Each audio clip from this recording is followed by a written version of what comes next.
Imagine it's Friday afternoon. Your paycheck finally hits your bank account. For about 5 minutes, you actually feel rich. Then reality starts showing up. Rent, car payment, credit card bill, student loan, insurance, groceries that somehow cost more than they did last month, gas, a couple of streaming subscriptions you forgot you even had. By Sunday night, you're looking at your bank app wondering, where did all my money go? Then Monday morning, while scrolling YouTube on your way to work, you see videos saying, this stock could double your money. The next Nvidia is here. Don't miss this once-in-a-lifetime opportunity. Suddenly you start thinking, maybe investing is the answer. So you download a brokerage app, search for Tesla, Apple, Nvidia, Amazon. Your finger hovers over the buy button. But before you tap it, let me stop you. Because if I woke up tomorrow, lost every investment I own, started over from absolute zero in America, had no portfolio, no passive income, just a regular paycheck and a smartphone, I would not buy a single stock, not on day one. In fact, buying stocks would be one of the last things I'd do. I know that sounds strange. After all, everyone tells you investing is the key to becoming wealthy. And they're right. But here's what almost nobody tells beginners. Investing doesn't create wealth. It multiplies the habits you already have. If your financial life is messy, investing simply makes the mess more expensive. Today I'm going to show you the exact roadmap I'd follow if I had to restart my financial life in 2026. No rich parents. No six-figure salary. No insider information. No gambling. Just proven principles that millions of ordinary Americans have used to quietly build wealth over decades. By the end of this series, you'll understand not only what I would invest in, but why most people stay broke despite earning decent money, and how to avoid becoming one of them. But before we talk about stocks, we need to talk about something far more important, your financial foundation. Because building wealth is a lot like building a house. Nobody starts with the roof. Hey, everyone, I'm Della. Here we simplify investing, personal finance, and wealth building so you can make smarter money decisions without needing a finance degree. If that's exactly what you're looking for, consider subscribing. Now let's build your financial future the right way. Stop treating investing like a lottery ticket. One of the biggest financial mistakes Americans make isn't choosing the wrong stock. It's believing that buying a stock will magically fix their financial problems. Think about it. Someone has $18,000 in credit card debt. No emergency savings. Living paycheck to paycheck. Yet they're asking, should I buy Tesla or Amazon? That's like worrying about the color of your living room curtains while your house is still on fire. The problem isn't the stock. The problem is the order. Financial success isn't about doing amazing things. It's about doing ordinary things. In the right sequence. And if the order is wrong, even great investments struggle to help you. Because every unexpected expense forces you to sell those investments just to survive. That's not investing. That's using the stock market as an emergency ATM. And that's one of the fastest ways to destroy long-term wealth. So if I were starting over, I'd completely ignore the hottest stock recommendations on social media. Not because investing is bad. Because my first job wouldn't be growing money. It would be protecting myself from financial emergencies. The real problem nobody talks about. Here's something most finance influencers won't tell you. America doesn't have an investing problem. It has a cash flow problem. Millions of people earn decent salaries. Yet somehow, they're constantly broke. How? Because income and wealth are two completely different things. You can earn $120,000 a year and still panic when your car needs a $1,500 repair.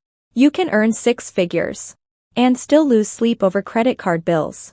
Meanwhile, someone earning much less quietly builds wealth every single month. The difference isn't intelligence. It's not luck. It's not having a secret stock tip. It's having control over cash flow. Money should tell you where it's going. Most people let money decide for itself. That's why every raise disappears. Every bonus disappears. Every tax refund disappears. Have you ever noticed something strange? You finally get a raise at work. You promise yourself you'll save more. 3 months later, you're somehow living exactly the same way as before. Except now, you spend a little more eating out, drive a slightly nicer car, upgrade your phone, order food more often, maybe take a bigger vacation. Nothing feels extravagant individually. But together, your expenses quietly expand until they're consuming your entire paycheck again. Economists even have a name for this: lifestyle inflation. And it's one of the biggest enemies of wealth, because every extra dollar you spend today is a dollar that never gets the opportunity to compound for the next 20 or 30 years. That's a painful trade most people never even realize they're making.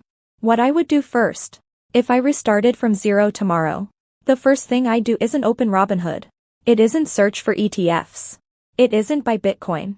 I'd spend one weekend doing something incredibly boring. I'd learn exactly where every dollar goes. Every single one. Because you can't improve what you don't measure. Imagine trying to lose weight without ever stepping on a scale. Imagine trying to improve your business without knowing your revenue. Imagine trying to lower your blood pressure without measuring it. Sounds ridiculous, right? Yet millions of Americans try improving their finances while having absolutely no idea where their money actually disappears every month. They guess. They estimate.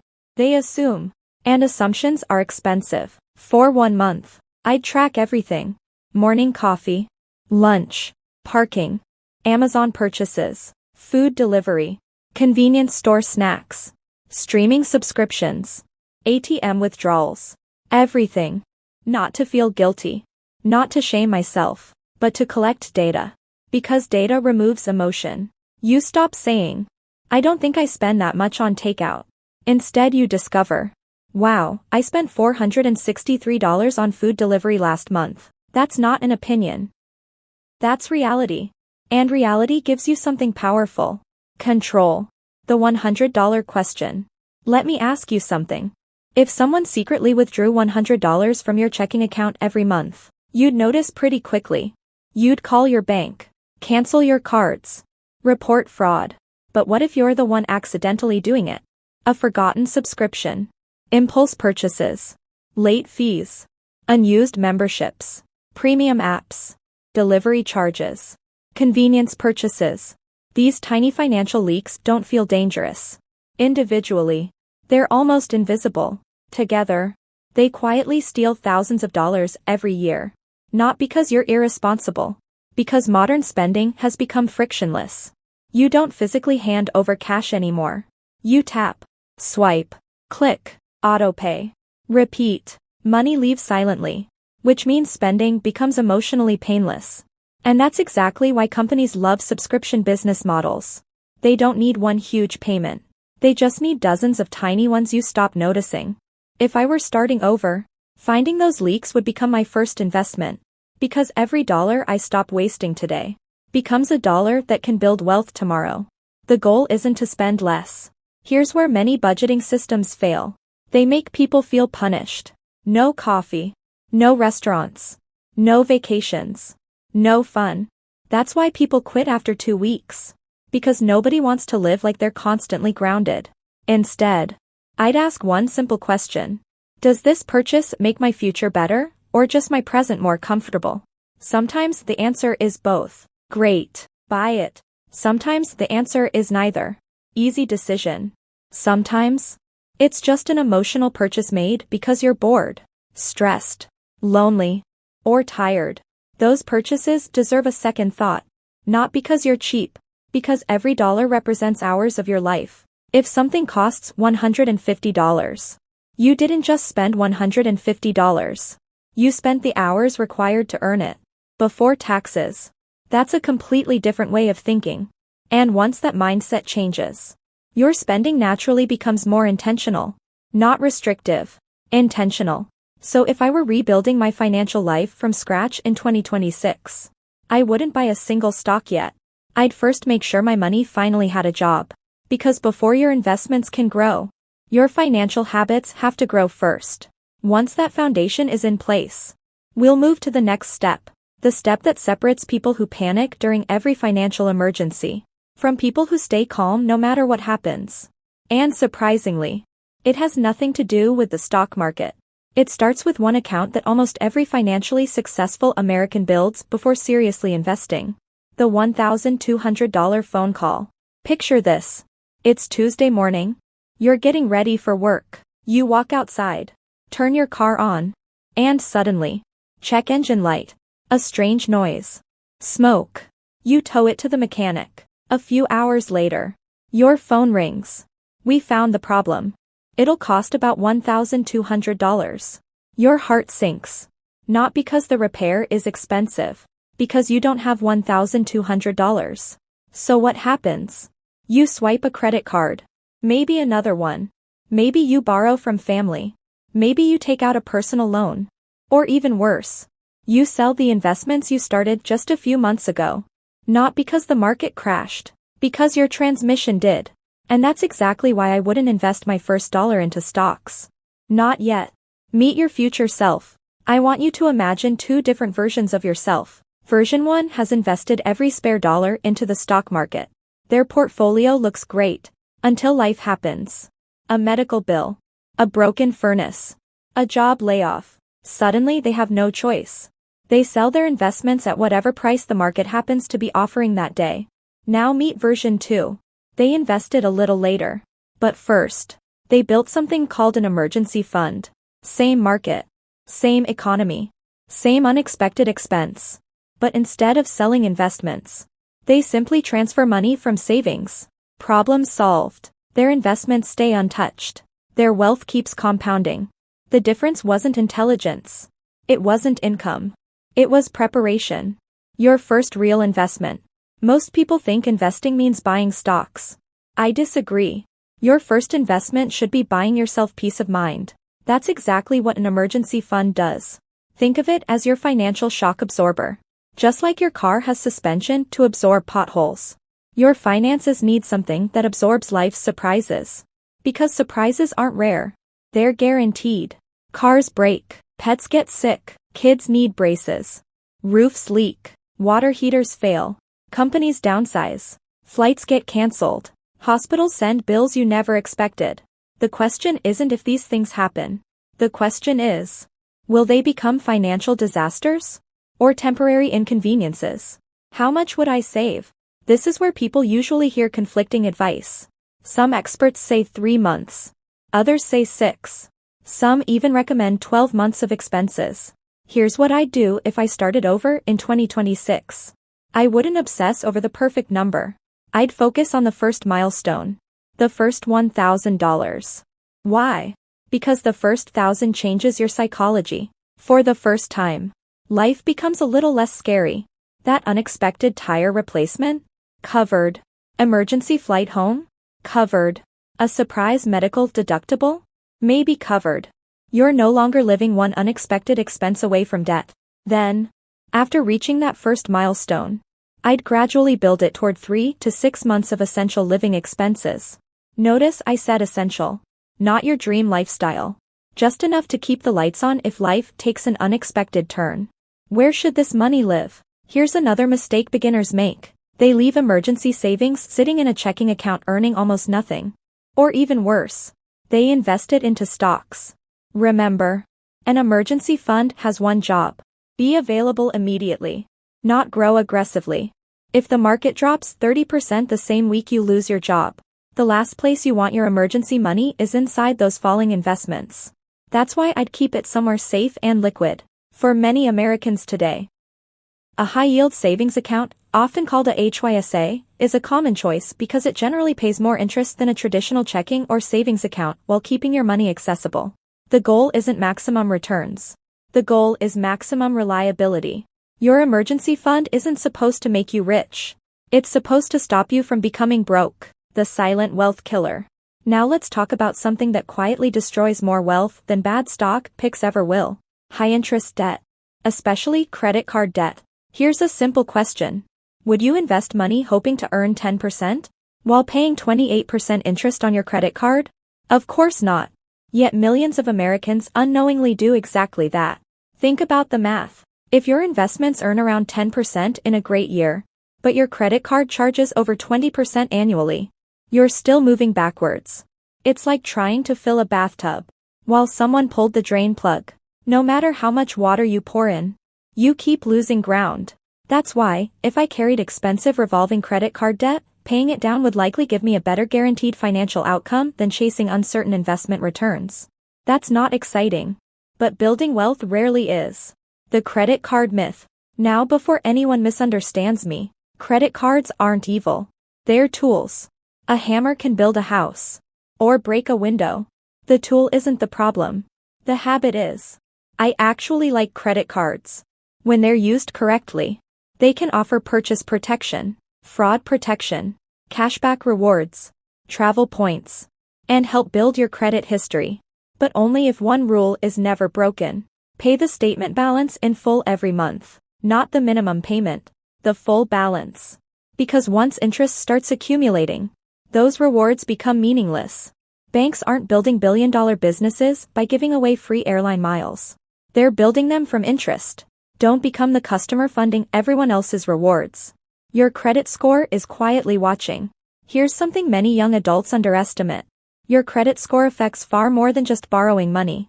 It can influence the interest rate you receive on a mortgage, the cost of financing a vehicle, sometimes apartment applications. In certain cases, even insurance pricing or employment-related background processes, depending on the situation and local rules. A stronger credit profile can save you thousands of dollars over time. Not because someone handed you money, because you paid less for borrowing it.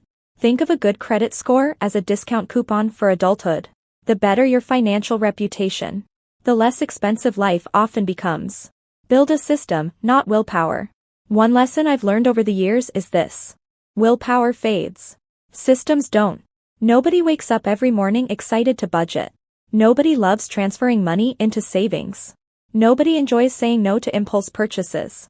That's why I wouldn't rely on motivation. I'd automate everything. The day after my paycheck arrives, money automatically moves. Some to bills. Some to emergency savings. Later, some to investing. Whatever remains. That's my spending money. No monthly decision. No emotional debate. No temptation. Automation quietly removes hundreds of bad financial decisions every year. Successful people don't usually have superhuman discipline. They simply make fewer decisions. The mindset shift. At this point, you might be wondering, when do we finally start investing? Very soon. But notice what's already happened. You've learned where your money goes. You've started plugging financial leaks. You've begun building an emergency fund. You're eliminating expensive debt. You're protecting your credit. You're creating automated money habits. Most people skip all of this because it feels slow. But here's the irony. The people who try getting rich quickly usually stay broke the longest. The people willing to build slowly often end up becoming wealthy much faster than they expected. Because they stopped fighting financial emergencies and started letting compound habits work for them. Now we've reached the part everyone has been waiting for. Buying investments. But before you buy a single share, you need to answer one question. Where are you investing? Because the account you choose can be just as important as the investment itself. The goal isn't just to make money. It's to keep more of it. Step 1. Take free money first. If your employer offers a 401k match, this is where I'd start. Why? Because it's one of the few places in life where someone literally gives you money for investing. Imagine your company matches 100% of your contributions up to a certain percentage of your salary. That's an instant return before the market even opens. Ignoring that is like refusing part of your paycheck. I'd contribute enough to get the full employer match. Not because it's exciting. Because it's smart. Step 2. Build tax-free wealth. Next, I'd focus on a Roth IRA, if I'm eligible. Why? Because qualified withdrawals in retirement are generally tax-free. Think long-term. You're not just growing money. You're protecting future gains from taxes. The earlier you start, the more powerful that benefit becomes. Step 3. Then use a brokerage account. Once I've taken advantage of retirement accounts, I'd invest any extra money through a regular brokerage account. Simple. No fancy strategies. No chasing trends. Just consistent investing. What would I buy? Here's where most beginners expect me to say. Nvidia. Tesla. The next AI stock. I wouldn't. My first investment would be a low-cost S&P 500 index fund. Why? Because instead of betting on one company, you're investing in hundreds of America's biggest businesses at once. If one company struggles, others keep working for you. You're buying the American economy, not a single headline. Would I buy individual stocks? Yes. But only after my core portfolio is built. And even then, only with a small percentage of my investments. Individual stocks can produce incredible returns. They can also disappoint. That's why I'd let index funds do most of the heavy lifting. Individual stocks are the side dish, not the main course. My investing rule: I wouldn't try to predict tomorrow's winners. I'd buy great businesses consistently, month after month. Whether the market is up, down, or moving sideways. Because timing the market is incredibly difficult, but consistently participating in the market has historically rewarded patient investors over long periods. Automate everything. Finally, I'd turn on automatic investing. Every payday, money gets invested automatically. No guessing. No emotions. No waiting for the perfect time. The best investment plan is usually the one you can stick with for years. At this point, you've done what most people never do. You're investing through the right accounts, buying diversified investments, and following a repeatable system instead of chasing hype. But there's still one mistake that ruins thousands of investors every year. It doesn't happen when they buy. It happens when the market falls. And that is panic attack. We will cover in next. What do you all think of this matter, selling stocks just because it's a bear market and responding to market crash noise? Is it good or bad? What's your opinions? Let me know in comments. See you all in next one. Take care.